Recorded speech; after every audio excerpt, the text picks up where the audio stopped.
I'm here today with George Mavros from Patent Solutions. Welcome, George. Could you tell us about your business? Thanks, Jeff. Patent Solutions commercialises people's ideas. We work predominantly with inventors, but we also work with companies or people that have an idea that they want to take to the market and make money out of. Can you briefly explain what intellectual property is and why is it important for small business? Basically, intellectual property is your idea or your creation of an idea. It could be something that you've invented, it could be a trademark or something like that, or it could be your copyright from a book that you've written or a document that you've written. The advantage of identifying it is that businesses can then commercialise and they can make money out of that, either by having exclusivity within a marketplace or by simply licensing and getting royalties for their IP and other companies using it. George, what are the main types of IP here? I suppose the most commonly used ones would be copyright for something that you write, and that's automatically given. Then you've got trademarks, you've got patent designs, patent registrations, and then you'd have design registrations. Patents generally cover a thing that you've created, whereas design is what it says. It's a registration of a particular design. So you might not be able to patent it, but you could protect your version or your shape or your design of whatever it is. Such as a circuit board, perhaps, for the design? Circuit boards actually come in under copyright. It's one of those strange ones. It comes in the same category as writing a book. Design is more about the shape of the thing, so you'd be looking for that for cups or utensils or certain shape of a television or your maybe your iPod or something like that. As an example, a small company's developed a new product. How do they go about protecting that IP? In some cases it may be protected by a patent, but in some cases it may not, but they may have come up with a different design. So then that's when they take out their design registration. The important thing is to be able to identify what IP that you can get, because if you don't identify it, you'll never be able to commercially exploit it.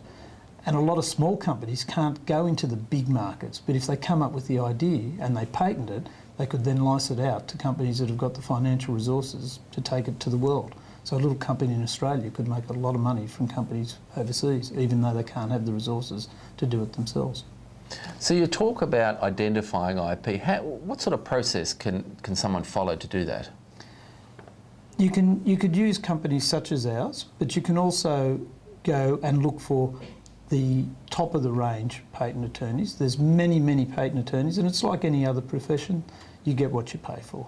But if you look at the larger and the more well-established practices, you can quite often get a free opinion from them. They'll give you a half hour or something like that.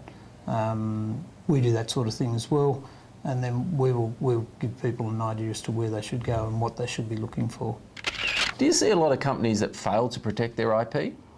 Yeah, it falls into two categories. One, that they just don't even know that they've got it. And the other thing is that quite often I get people that come in and see me and they've come with this fantastic idea and they've told everybody about it. And then all those people that they've told about it have said, why don't you go and get a patent? But they've already been in the magazine, at the local show. And that can damage your rights. There are limitations and there's ways of getting around it to a degree. But for example, Australia and only a few other countries allow you, the inventor, 12 months to put a patent in from the time you publicly disclose. So if you publicly disclose in most countries in the world, you can't then go back and get a patent. So it's very important, and registration design is immediate. If you put that to public, you cannot get a design registration for that item. So the big thing is keep your mouth shut, find out about your IP, then tell the world and make the money. In terms of international protection, what advice could you give small business? A lot of people get scared off by the fact that they think they've got a patent in 100 countries or 150 countries around the world. You actually patent where you want to stop people selling the copy. Don't worry about where they make it, it's where they're going to sell it. So if you took, say,